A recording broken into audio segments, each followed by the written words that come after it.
이건 어떤 뜻인가요? 네, 사무실로부터 비롯된 우리 직장인들의 어떤 가치관의 변화가 우리 사회 전반을 뒤흔들 정도로 큰 변화를 일으키고 있다. 이것을 저희가 그 빅뱅 차원의 큰 변화다라고 해서 사무실의 빅뱅, 오피스의 빅뱅이라고 이름을 지었습니다. 네. 이 트렌드는 특히 코로나19 이후에 우리가 직업에 대해서 다시 생각해 본 것 같아요. 회사란 무엇인가?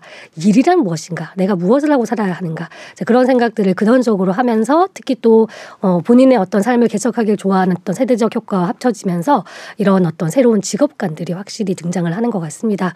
네, 요즘은 저희 이제 학생들이나 이제 젊은 세대들을 보면은요, 평생 직장에 대한 개념이 확실히 없어요. 네.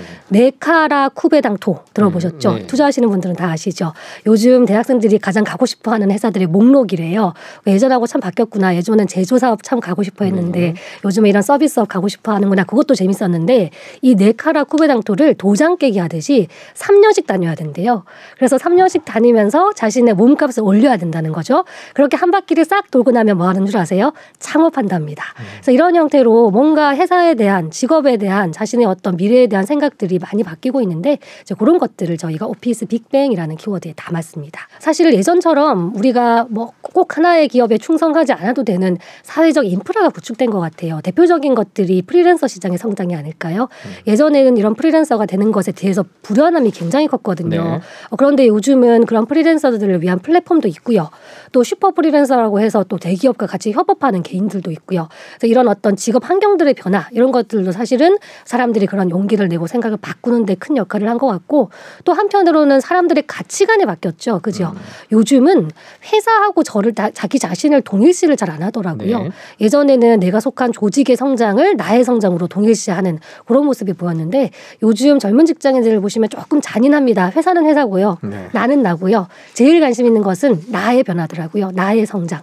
그래서 내가 이 회사에서 무엇을 성장시킬 수 있는가 그거를 기대하고 더 이상 난 성장할 게 없다라고 생각하면 또 과감히 다른 성장을 찾아서 떠납니다. 그래서 이런 개인의 가치관의 변화 또 그것들을 지탱하는 어떤 사회적 환경과 어떤 구조의 변화 이런 것들이 또 코로나라는 아주 큰 변수를 만나면서 폭발하지 않았나 이렇게 볼 수 있겠습니다. 사실 이 코로나19가 또 우리 사회에 어떤 변화를 미쳤냐면 재택근무를 태어나서 처음 해봤죠. 네. 사실 한 번도 재택근무를 할 수 있을 거라고 우리는 상상을 하지 않았는데 한번 해봤고 해보니까 의외로 괜찮고 또 나름대로 할 수 있겠다라는 자신감도 생기고 이제 그런 것들이 또 배경이 되어서 이미 미국에서는 재택근무 안 해주면 회사를 안 다니겠다는 네. 그런 사람들도 생기고 한국도 이제 코로나 이후에 근무 환경이나 근무 시간 이런 것들에 대한 사람들의 기대가 많이 바뀌었죠.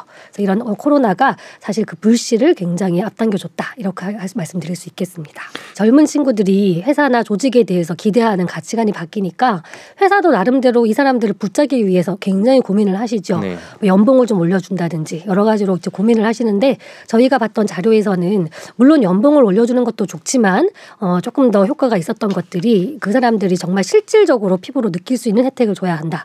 어떤 의미였고요. 그러다 보니까 이제 복지적으로 조금 분위기가 바뀌었다. 이런 어떤 흐름들이 있었고요. 그 복지도 핀셋 복지라고요. 정말로 우리 구성원들이 와 이거 괜찮다. 이 회사가 나를 생각하는구나. 이렇게 감동을 느낄 수 있어야 된다고 해요. 예를 들어서 우리 회사에 당신의 자녀가 대학교에 가면 뭐 입학 자금을 드립니다. 참 좋은 복지거든요. 사실은 기업 입장에서는 아주 큰 투자를 하시는 거거든요. 근데 요즘 신입들은 거기서 감동을 못 느끼죠. 내가 결혼을 할지 안 할지도 모르겠고 결혼을 한다 하더라도 애를 낳을지 안 낳을지도 모르겠고 애를 낳았다 한들 그 친구가 대학을 갈지 안 갈지도 모르기 때문에 그런 복지보다는 내가 지금 싱글인데 내가 키우고 있는 고양이를 위한 뭐 보험을 들어준다든지 이런 식의 좀 더 내가 혜택이라고 느낄 수 있는 그런 복지 쪽으로 확실히 분위기가 많이 바뀌는 것 같습니다. 회사 사무실을 좀 예쁘게 해주는 것도 굉장히 중요한 복지라고 또 하더라고요. 그래서 이런 것들이 요즘 어떤 젊은 직원들을 붙잡기 위한 기업들의 노력의 일환이다 이렇게 말씀드리겠습니다. 직장을 자주 옮기고 이런 것들이 우리나라 지금 현재 노동시장에서 미국처럼 유연하지 않은 상황에서 어떻게 받아들여야 될까라는 생각도 좀 드는데 그거에 대해서는 어떻게 생각을 하세요? 사실 이게 뭐 대사직의 시대 이런 미국에서 이런 단어가 나온 데는 미국의 그런 노동 환경, 고용 시장의 좀 유연화가 사실 밑받침돼 있는 거고요. 솔직히 제 주변에 재택근무 끝났다고 해서 회사에 사표 쓰는 말 아마 한 명도 없었거든요. 저희는 그죠. 한국 사람들은 그렇지는 않습니다. 그렇지만 저는 이것이 어떤 가치관의 변화 이런 것들과 같이 움직이지 않나 그런 생각을 해요.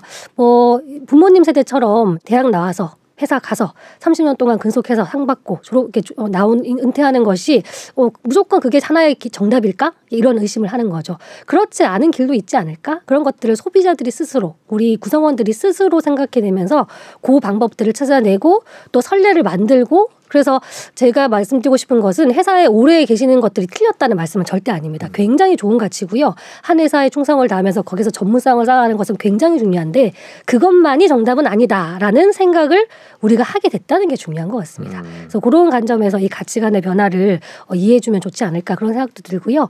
회사 입장에서도요. 이런 어떤 소비자들의 어떤 변화, 구성원들의 변화를 조금 긍정적으로도 생각해 주세요. 물론 우리가 교육시킨 우리의 구성원들이 다른 쪽으로 이탈을 하면 회사 입장에서는 손해일 수도 있지만 그만큼 또 새로운 경험을 가진 구성원들이 다시 우리 회사로 들어올 수도 있고 그런 것들이 순환하여서 회사에게 새로운 동기부여나 어떤 성장의 기회도 될 수 있기 때문에 어떤 긍정적인 부분을 좀 더 부각하는 게 좋지 않을까 저는 개인적으로는 그렇게 생각합니다. 영혼 없이 회사를 다니는 사람들의 증가입니다. 열심히 일하지 않고요. 그냥 회사에서 시키는 것만 할 거야. 약간 이런 식으로 의욕 없이 일하시는 분들이 코로나 이후에 한국에서 늘었대요.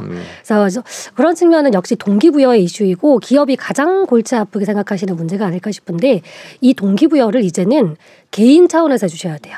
프로젝트를 맡길 때 네가 지금 하고 있는 프로젝트가 우리 회사의 성장에 우리 회사의 사활이 걸렸어 라고 동기부여하지 마시고 이 프로젝트를 성공시키는 것이 너의 커리어에 얼마나 중요한지 네가 이 커리어를 바탕으로 다른 회사를 갈 수도 있고 또 우리 조작에서 어떤 의미를 가질 수 있는지 개인적 차원에서 동기부여를 해주시는 것이 그 어느 때보다 중요한 것 같습니다. 그래서 그런 것들을 좀 한번 고민해 보시라는 메시지로 저희가 이 개인적 동기부여, 개인적 피드백 이런 말씀을 많이 드렸습니다.